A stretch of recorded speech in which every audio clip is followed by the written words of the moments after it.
This is how you improve your focus and increase productivity. I'm Tom Bilyeu for Goalcast. I co-founded and built the billion-dollar brand Quest Nutrition starting from scratch with no knowledge of the food industry and only about $10,000 in startup capital. We grew the company by 57,000% in our first 3 years alone, and Inc. magazine named us the second fastest growing private company in America. How did I do it? By learning to be deadly efficient with my time and by staying focused long after the tasks became really boring. The truth is, by nature, I am really easily distracted and I'm absolutely horrific at time management. When I was a kid, I was diagnosed with hyperactivity disorder. My whole life, I've been the kind of person that bounced off the walls. I lacked discipline and follow through, quite frankly. But what I learned is that focus is just like a muscle. If you train it, it gets stronger. The question is, how on earth do you train it? That's what I spent the last 20 years of my life as an entrepreneur perfecting. It's taken me several failed businesses and a couple of grand scale successes to prove out these methods, so grab something to take notes with. All right, here are the 8 training secrets that took me from scrounging in my couch cushions to find enough change to put gas in my car to generating real phenomenal wealth.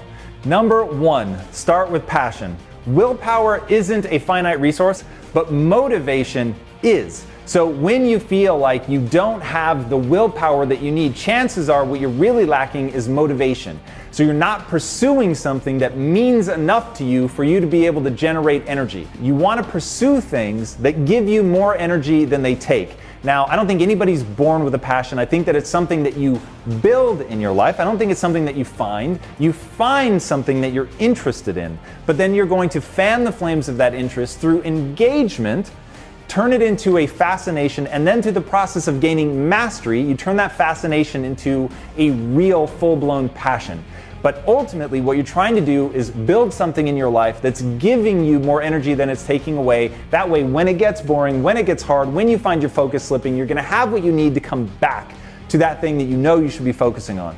Then you're going to push through. So knowing that it's not really about having the willpower to bring yourself back around to what you should be focused on, but rather making sure that the thing you're supposed to be focused around is exciting to you, then you're gonna be able to make it. Number 2, practice grit. And the way you're going to practice this is by learning to meditate. Now, meditation may not seem like the most logical way to practice grit, but in reality, meditating is really just about coming back to the breath. Every time your thoughts wander, you're going to bring it back to the breath, bring it back to the breath. And that practice of over and over recentering yourself, coming back, stopping thinking about this new distraction and just come back to the task at hand, which is your breath. And in doing that, and that's how you're going to build that muscle. So not only are there other massive benefits to meditation, including clearing your mind, but it's also going to allow you to practice coming back to something over and over and over. Because ultimately, that's what focus is. What am I supposed to be thinking about? What am I supposed to be doing? And every time your mind wanders, because it is going to wander, but every time it wanders, you want to get good at bringing it back. All right. The second part of meditating, clearing your head, brings us to the next thing, which is number 3, cognitive optimization. And that's one of the other benefits of meditation is it's going to not only give you the chance to practice coming back to something over and over and over, but it's going to lower what I call your background radiation, your stress, your anxiety. It's going to go away as you meditate. And that's absolutely critical because if you're going to be efficient, you've got to be cognitively optimized. There are really 3 ways to do that. Number 1, get as much sleep as you need. However much that is, get it. I don't use an alarm. I built a billion-dollar brand not using an alarm. So there are no excuses about how busy you are. I work a lot, but I'm telling you right now, I get sleep first. Number 2, hit the gym. I wish this weren't so because I am not a fan of the gym, but going to the gym forces you to stick to a routine, to go, to do hard things, and most importantly, studies show that it's the only way to fully cognitively optimize. You've got to get in and push your body. It's going to help regulate the way that you think. All right, the third thing on that is you've got to make sure that your diet is on point. Again, I wish that I could just eat a tub of licorice every day. I love junk food in ways you can't imagine, but it doesn't help you think clearly. And if you're going to get done the things that you want to get done, if you're going to achieve your goals, if you really want to be able to focus, you've got to have your diet on point. You avoid cognitive fatigue, you avoid things like brain fog. It allows you to really be at your best and think clearly. Number 4, Apply the newfound grit that you've been building through meditation and going to the gym to your work. Just like you force yourself to go to the gym when you don't want to, and you're forcing yourself to sit there and meditate and come back to the breath, even though I'm sure you want to do something else, that act of going and doing the thing that's leading you towards your goals rather than whatever random thing your mind throws up in front of you, that gives you the discipline to see something through, to have the ability to come back over and over. When you start applying that to your tasks, all of a sudden you're going to see that you start working through your to-do list and you start actually making real progress. All right, number 5, you're gonna have to change your identity. None of this stuff is gonna come easily. Sitting down, doing the work, what Michio Kaku calls butt power, actually sitting there and just getting through that task list isn't going to be easy, and a lot of times it's gonna be really boring. It is not gonna be fun. You're gonna wanna go do your version of play, whatever that is.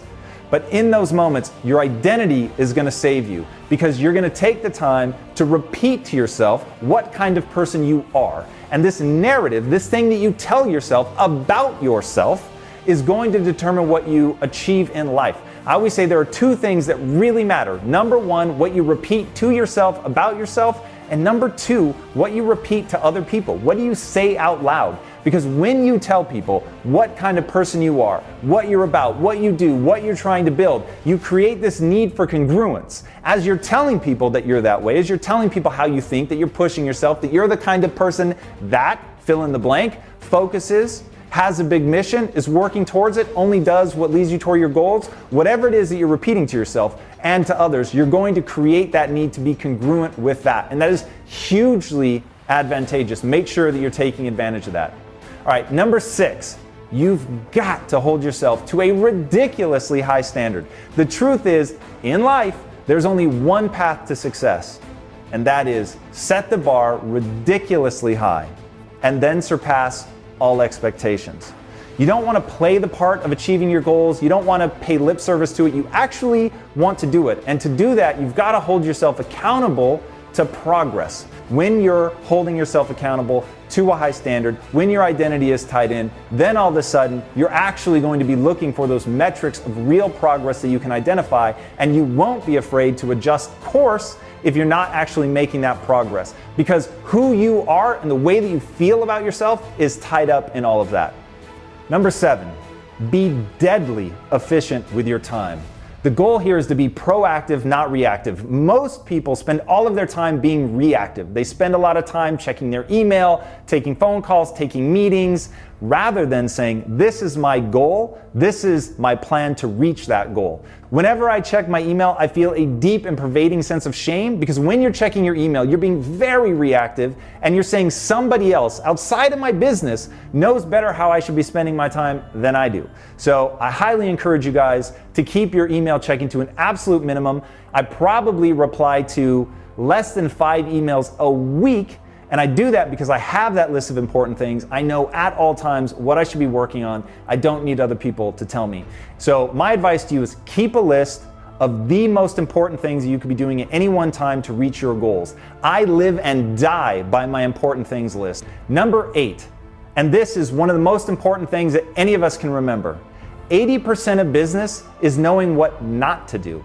Most people are drowning in opportunity. People think that the hard part is going to be to get some opportunity, for something to come along that they're able to take advantage of and really create some momentum off of.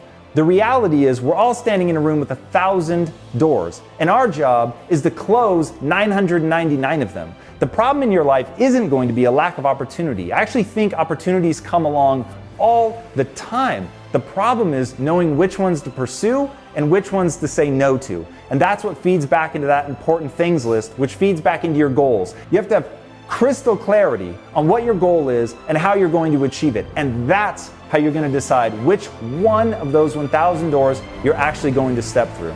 All right, guys, that's it. If you do those 8 things, you will be well on your way to mastering the game of focus and productivity.